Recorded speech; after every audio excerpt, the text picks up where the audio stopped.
Good morning. It's 9:30 a.m., Tuesday, November 12th. If you'd all please rise and join us in the Pledge of Allegiance.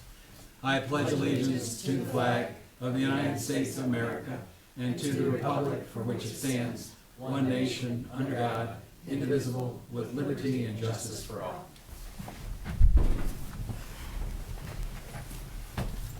Start with a prayer, please. Heavenly Father, we beseech your divine guidance in this meeting. Keep us ever mindful of our obligation. Grant us, dear Lord, wisdom, tolerance, and courage, that we may well serve our county and fulfill our trust.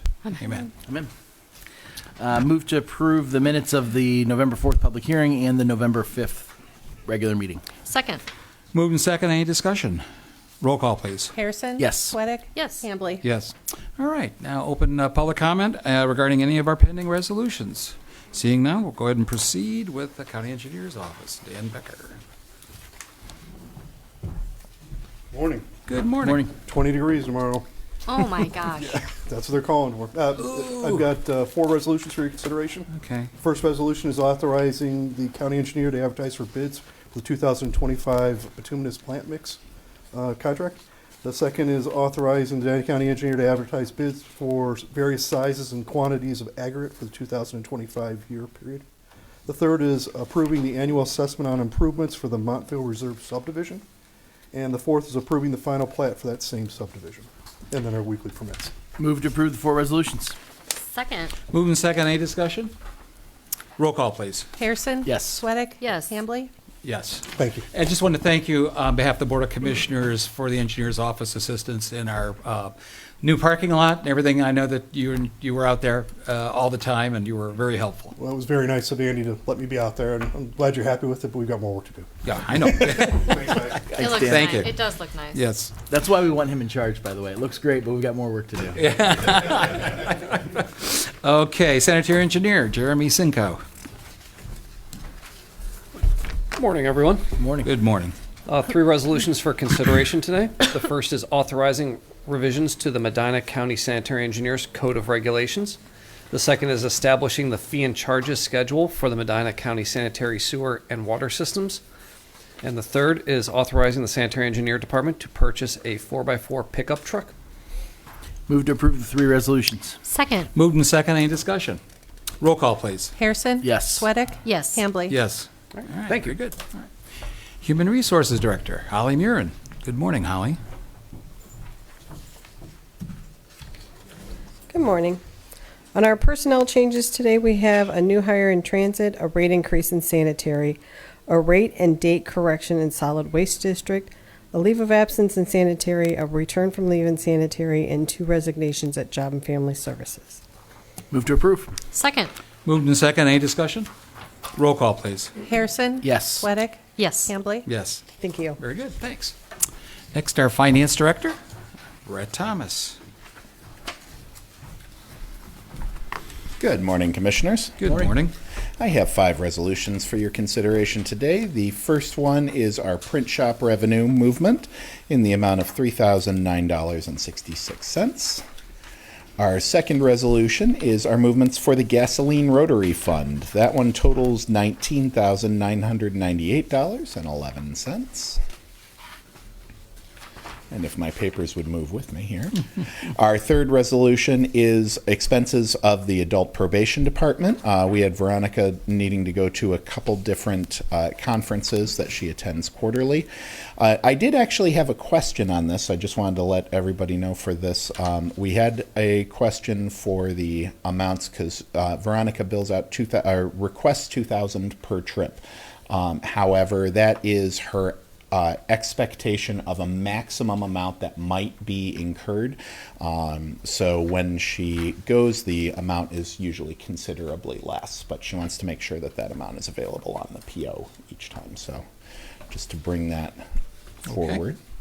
Our fourth resolution is the expenses for county officials. I did want to note, after our statement last week, we do have submissions from the juvenile court, and there are they wanted to let us know that indeed there are some that are going to proceed with the continuation of presenting the travel requests until a better means has been determined. Great. Okay. That is not from all of the courts, but I did want to make sure that that is highlighted. Our fifth and final resolution is the weekly bills in the amount of $1,531,726.76. Move to approve the 5 resolutions. Second. Moved in second. Any discussion? Roll call, please. Harrison? Yes. Sweattick? Yes. Hambley? Yes. Thank you, Very Commissioners. good. Thanks, Brett. Matt Springer, our county administrator. Good morning. Good morning. Morning. We have 4 resolutions. The first one is a change order. There's 3 of them. This is associated with our restroom renovation project. In the amount of $19,254. The second is an approval of the purchase of an F-450 for our maintenance department. This is a vehicle that we use for snow plow. It's less than 5,000 miles on it. It was an enterprise lease vehicle, and the purchase amount would be $396. We've paid down the No. I balance. thought it was an error when I saw it. It's I like, know. nice. That's correct. Okay. The third is approving an amendment to our employees' employment manual. This deals specifically with the emergency closures for the upcoming winter season. And then fourth and last, this is leasing fleet vehicles for our sanitary engineer. There would be 17 Chevy Silverados. These would replace existing Dodge Ram vehicles at a charge of $539 per month per vehicle. Move to approve the 4 resolutions. Second. Moved in second. Any discussion? Roll call, please. Harrison? Yes. Sweattick? Yes. Hambley? Yes. Thank you. Very good. Thanks. Now we have department updates. Greg Brown, our county home superintendent. Good morning. Good morning. Starting with census, we're currently at 43. We have 1 adult daycare participant. Staffing, with full-time positions, we are 1 shy of being completely full. There's an open position on 3rd shift. However, I do have an applicant at HR. We're just waiting for the BCI to come back. So, major projects, 179 windows installed in 10 days. Hallmark Home Solutions. 179. They look great, too. And there are 190 windows, but 179 were the ones that need to be That's replaced. So that was really great. Thank you so much, and thank you to the commissioners and administrator as well. Wow, huge improvement from the outside. If nothing else, the clad, the wrap is whiter, but as far as the inside, the efficiency of maintaining the heat. I'm opening my windows a lot more because of the new screen. So are the residents. I'm finding in their rooms they're opening them up a lot more. Although tomorrow maybe not so much. Probably not. You know, You'll know how well they're working when it's Yeah, 20 right. degrees tomorrow. Yeah. correct. That's awesome. So yeah, super. The upcoming projects for the end of this year, we have an exterior laundry room door that has to be replaced, and also in the main hallway, we're adding a door directly into my office. Fun fact, there was one there decades ago because there's a break in the molding, the base molding that shows it, and it's directly across from the nursing supervisor. I found a door upstairs, so I will match. So it'll look, yeah, so it's going to be great. When it's all said and done, it should look like it was never gone. It was always there. And then I'm going to close off the entrance between our 2 offices. This will cut down on the foot traffic to her office as well, for privacy. Some of the past events that have happened for the residents in October, we had a bonfire with the Clutter family, a bonfire and music hosted by the Medina County Senior Service Network. 17 of our residents did early voting in our library. Board of Elections came again to the home. That's always appreciated. Access the Arts hosted 2 craft events. The residents had their Halloween party, and they wore new costumes that were purchased by a grant from Medina County Senior Service Network. And then the Access the Arts brought in the DJ, so it was rocking. For November, John Burke is coming to present the first Thanksgiving. One of our residents knows him and is always asking to have him come and do a presentation, and it finally worked out for both of our schedules, so he's coming. It's going to be great. And then December 5th, we're going to be doing Ringing the Bells for Salvation Army. We've done this in the past. We missed it last year. Our advisory council, along with the admin team, and then one resident, we take shifts at the North Court Bueller's to ring the bell. It's nice as that's indoors. That's wouldn't want to be standing outside, but and that's all I have. All right. Great. Good job. All right, thank you so Thanks, much. Greg. Thank you. Phil Titterington, the Medina Health and Recovery Board Director. How do Gotta you get like your, used to how do you like your new name? I like it. I'm getting a lot of positive feedback. So, seems like it just kind of went. We're still working on the rollout process. There's a few things we have to do, but thank you. Congratulations on the recent re-election there. That was awesome. All right, I'll make it quick. I think we're losing the audience. So. Is that why you guys are waiting for me? Okay, so you hit the logo. Okay, so just kind of, this is a period between July and September, so that's that quarter. We have the 44 supportive housing units, wait list, they're full. The number of individuals in need of adult group homes, that kind of a setting, just keeps increasing. Often at a price tag of $3,500 a month for that, but we're doing what we need to do with that. Our Northland Place 2, as a reminder, is the only place right now that can house homeless as defined by the feds until we get the emergency shelter up and running, and I think there's going to be some good synergy there working together. The thing that we've seen is we've seen a rise in the number of forensic cases. So forensic cases, to be simple, is those cases that either the court or the jail, mostly the court, says, hey, look, we need to go get some assessments on the individuals to make sure about their competency. And a lot of them will end up at the state psychiatric hospital for in an inpatient setting there, or there's community restoration.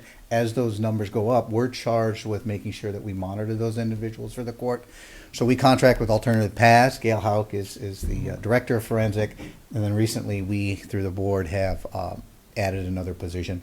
That's how many clients there are through Alternative Paths. So they continue to do a good job, and just to kind of put it in perspective, monitoring these individuals, sometimes it takes years, sometimes it's a lifetime. It just, if they're not guilty by reasonable insanity and all of those, we have to make sure, and as they incorporate or come back into the community, that we have touches around them. Let's see. So the three agencies that we contract with, Alternative Paths, Catholic Charities, Ohio Guidestone, and to put it in perspective, Alternative Paths is physical locations in Brunswick, Lodi, Medina, and Wadsworth. Ohio Guidestone operates in 2 Medina locations, plus in the home. And Catholic Charities, their primary location is in Medina County, but they also have some part-time in Brunswick through St. Ambrose there. So what that does is that reduces barriers, allows us to get out and meet the clients where they are. So in this quarter, July through September, the three agencies saw 6,203 total clients, and that's approximately broken down as 90% adult, 10% youth. Approximately 1,964 or 36% of the adults and 197 or 34% of the youth being served require psychiatric services. So some of the more intensive community-based that we have. Approximately 256 or 44% of youth are diagnosed with serious emotional disturbance, which means they have intensive mental health issues.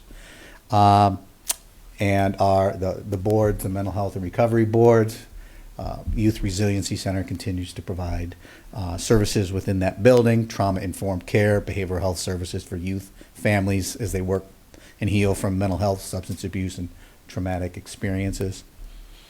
The human services funding is, also critical. It's allowed us to fill unfunded gaps, which is extremely important. One of those is crisis and behavioral helpline through Alternative Paths. I mean, those aren't really billable services for other kind of insurance, so relying on local funding is just critical. So during this period, there were 1,044 calls or engagements through that helpline. 135 individuals verbalized suicidal thoughts, and there were 147 referrals were made directly from law enforcement. So that CIT program, we're starting to see some record referrals. So that's been, that partnership works really well. Also, Alternative Paths operates the LOSS, the local outreach to suicide survivors team that we fund there. Unfortunately, they were dispatched 5 times during this this quarter. And it's key because what they do when they come out is to provide support to the loved ones who have lost somebody to a suicide. Because the families that have a loved one that committed suicide or successfully are at a higher risk of committing suicide themselves. So it's important that this team goes out and works with the family as best as possible there. We also fund the recovery supports. It's no secret that Medina County is a leader at this point, not only in the state but also around the country in their recovery supports, in their diversity and their continued growth.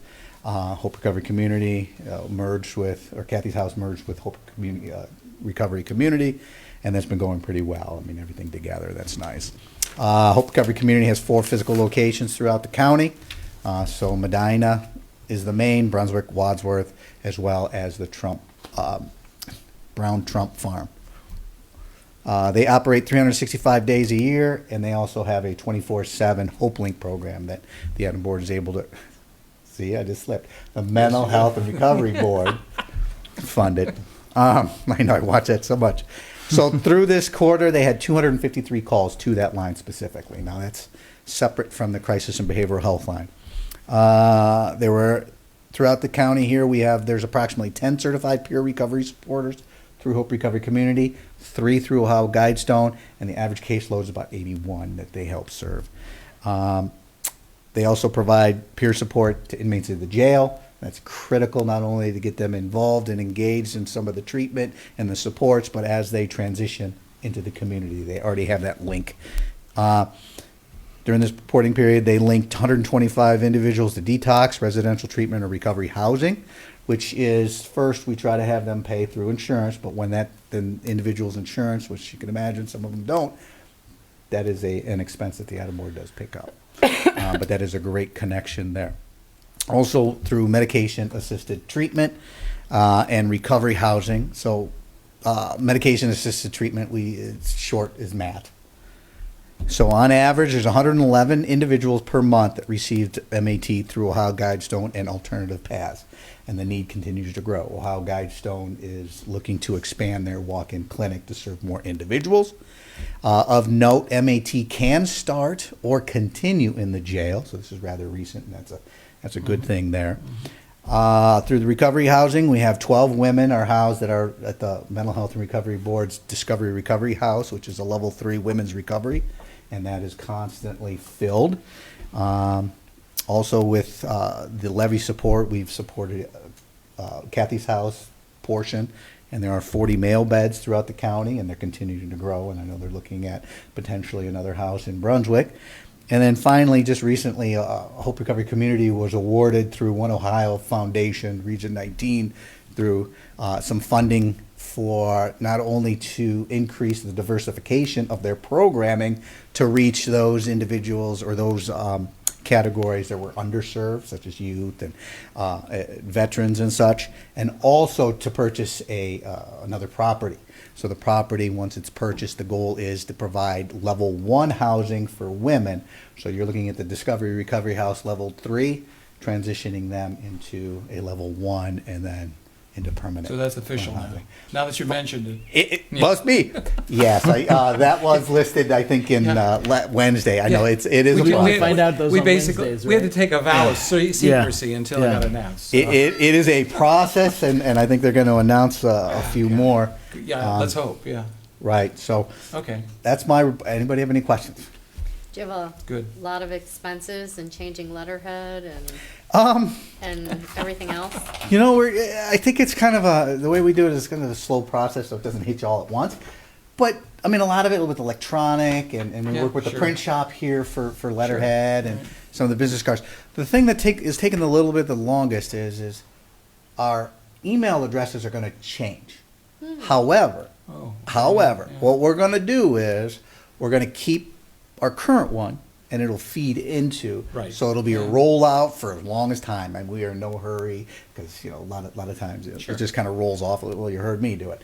So we're in the process of doing that. So when people, basically in their contact list, they'll automatically just have that and don't even know. Correct. Right. what the It'll just email feed is. right in the So same it'll thing. just feed right in. It won't even, Yeah, for all intents and purposes. Yeah, life because we're, changing. you know, in terms of, you know, the government and Yeah. how we're all listed, we are the ATA board and will continue to be the Alcohol, Drug Addiction and Mental Health Board.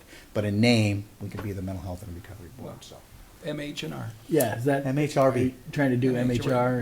Is that where you're working towards? Whatever you, Adam- whatever Adam- people remember, I'm trying, I know, Adam was I nice. know. It was It was, easy. now it's Merv. It was. I don't know, Merv, however, you have fun with it. Have fun with it. So, Okay. That's my All report. right. Thank Very you. good. just Thanks. text me or call me You're or leaving? ask me now. Yeah, oh, unless you have questions. I will. Okay. Okay, very good. Thanks, Phil. Thank you. Thanks, Phil. Appreciate it. All right. We do have some commissioner resolutions reappointing members to the Medina County Volunteer Peace Officers Defendants Fund Board. Ken Baca and Fred Geisman expressed interest in being reappointed to that board, and they will serve a term of a year for till December 31st, 2025. Move to approve. Second. Move second. Any discussion? Roll call, please. Harrison? Yes. Sweattick? Yes. Hambley? Yes, and I just to thank them for their service on this and continuing to serve on that. This appoints a member to the Medina County District Library Board of Trustees for the. It was by Ryan Carlson, I think, was the board member, outgoing board member. This appoints Chris Jacob to the Medina County District Library Board of Trustees for a term effective January 1st, 2025, and expiring December 31st, 2031. Wow.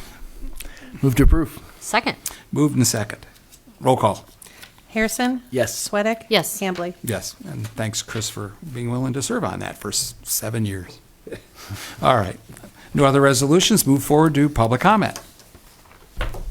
Remaining nobody here for discussion session. Matt, do you have anything? Colleen? I have nothing right now. Wow, okay. I want to, I mean, somebody referenced the election results, obviously pleased with the way that went, but most importantly, from a county standpoint, the performance of our local board of elections. I believe, I haven't heard the officials, but I think it was a record number of early voters. And I don't know if the overall turnout was a record or not, but everybody I heard from who participated in early voting said things went smoothly. I voted on election day. Things went smoothly as expected. A lot of well-trained people at the polls to kind of assist and keep things going smoothly. Even at where I voted, it was interesting. A neighbor of mine and his wife were there.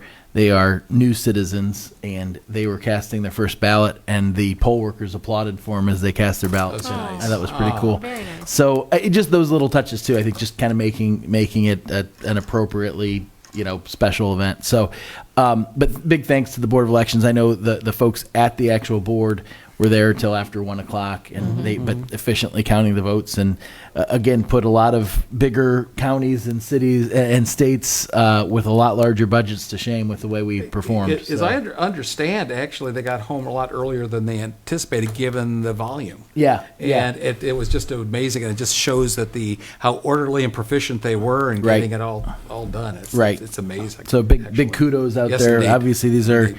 expensive undertakings, but it's good when the expense is, when that expense is paid off in terms of efficient outcomes, because we've seen it Yep. across the country where more money is spent and it took them still a week to count their votes. So I don't understand A how lot that has happens. to do with the rules. Yeah. What counts does. So our folks performed very admirably. Yeah, they did. Yeah. Anything else? Not right now. All right. I did have something I forgot. Oh, yeah, sure. Chris and Denise and I met with representatives from the Fair Board, and we picked the 4 companies that we're going to interview for the Super. RFP for the Fair Board project. So Okay. Denise is setting up the interviews, and hopefully we will be doing them next week. Great. All right, fantastic. Good. I know I kept you in the loop. There's a lot of legislation starting to pop up from in Columbus during lame duck now that is starting. One involved cooperative economic development agreements, CETAs. There's an amendment actually to a township omnibus bill we're monitoring. As you know, the board, which I'm not going to be able to make it today, is be meeting today. We've already voiced some concerns. A number of other counties have voiced some concerns too. But this is typical for lame duck. and I'll just keep you in the loop, and we may have to do some letters, just to be aware, which obviously we'll make public regarding our position on some of these. But there's a lot going on real quick here, and in the dark of night, there's a lot of things can get added as amendments to this, and I think we need to be wary of those kind of opportunities for mischief. Has the Township Association weighed in on, are they This in is their, favor of what's that? interesting, it's Ohio Township Association, this is their omnibus bill. Yeah. Which the rule has typically been that if it's anything controversial, it gets Right. peeled off. Right. So, but this, right now, it's already passed the House. This is an amendment that's being added in the Senate Mm-hmm. portion and involved largely the dynamics around the Columbus area, New Mm-hmm. Albany, and so forth, and Licking County. So I don't know whether they weighed in, but we're getting prepared for the CCO to weigh in. Hopefully, if the board does say, we oppose this, they'll go ahead and peel that off, and that could be then a separate bill Right. under consider.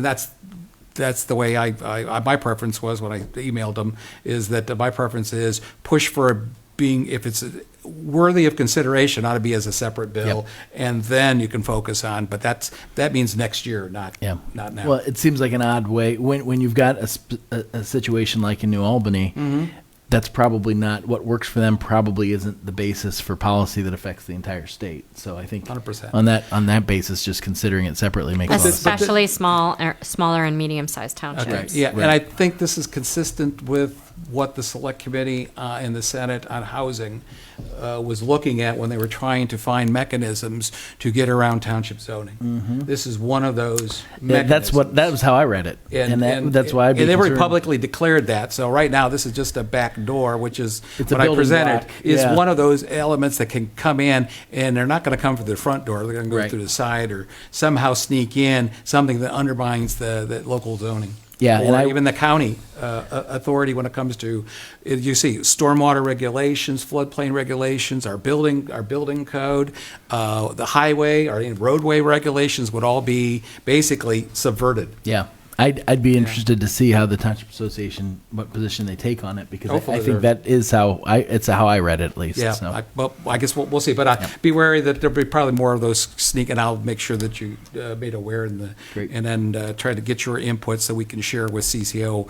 We've got our staff people that will be going to those committees and then voicing for as quickly as possible that process. So we've got the next number of weeks to be mindful. Yep. Of some of these quick changes. So, all right, that's all I've got to say. We've got an executive session I request. will move to convene executive session to consider the appointment of public officials. Second, Move in second. Any discussion? Roll call. Harrison? Yes. Sweattick? yes. Hambley? Yes. All right, and we will be coming back afterwards and take no other further action. Everybody have a good week. Enjoy the nice weather while we have it, or the brief cold. I would say for a couple more hours.